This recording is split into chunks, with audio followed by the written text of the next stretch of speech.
Good morning. We had a competition this morning on who was going to get on my lap first. It was fun. And then they thought for just a moment that maybe I could hold both of them on my lap, two pit bulls on my lap. That didn't work. So hopefully we've got it settled now. And because I wanted to talk with you about this. This is a fascinating conversation, I think, that I didn't realize before I studied it and learned it. But I realized there's three parts of us, right? There's body, mind, and spirit. As a human being, we have body, mind, and spirit. And but I just never thought about it in these terms before.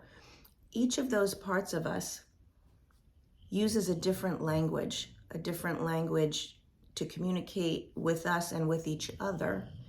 The three parts with each other. So the language of the mind is words. The thoughts that we have show up as words. The language of the physical body is emotions. So you feel things in your body.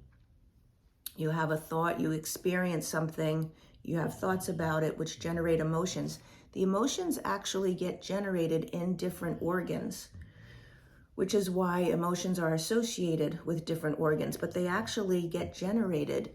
The frequency of the emotions gets generated in specific organs. So like if you have an experience and you start to generate an emotion, let's say it's anger or sadness, the ones that we don't want to feel, that gets started. The body generates that, but then we don't want to feel it. So we try to shove it down, but it's already been generated, which is why it gets held in the body. Okay.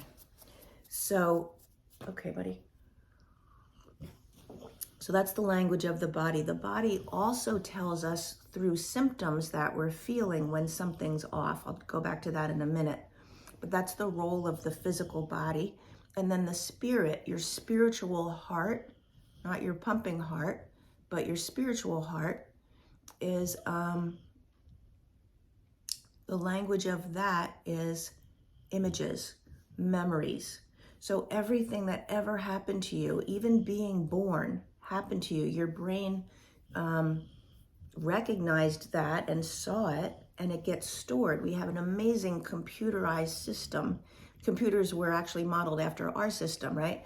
So everything that ever happened to you gets stored somewhere. That's your subconscious. So you're not consciously thinking about every memory. Some of them you've maybe really tried hard to forget, or just time has passed, but they're in there. That's your subconscious. And so your conscious thoughts that you're thinking in the moment of any given day, those thoughts are actually only 5% of what drive you and create your experience. The rest of your experience and how you make your choices comes from your memories and your emotions. So interesting, right? And so when you have memories of experiences that didn't get healed, that you tried to deal with or cope with or shove aside or tried to forget about, they're still there. And the emotions of those probably are still in your body. And the memory of those, there's like a cellular memory, which is causing current issues in your life. It just needs to be healed.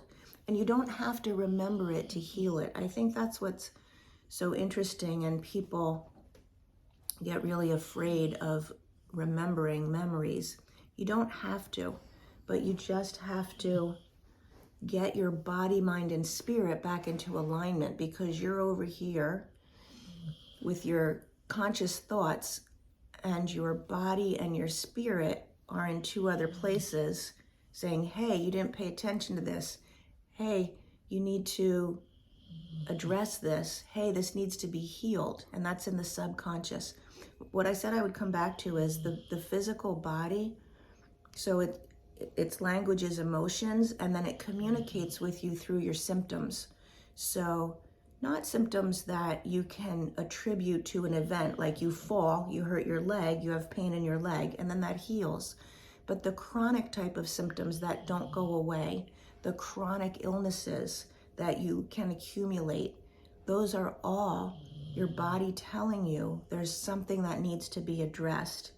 And medications and prescriptions aren't addressing what your body wants to be addressed. It's just addressing the symptoms so you don't feel them, or so they don't, so they stay under control. So that's what I wanted to talk to you about today. The body, mind, and spirit, how important it is to get them talking to each other and to address what needs to be healed at a cellular level in your memories. So have a great day. Have a great weekend. We're going to go for a walk as soon as it's a little bit lighter. Take care.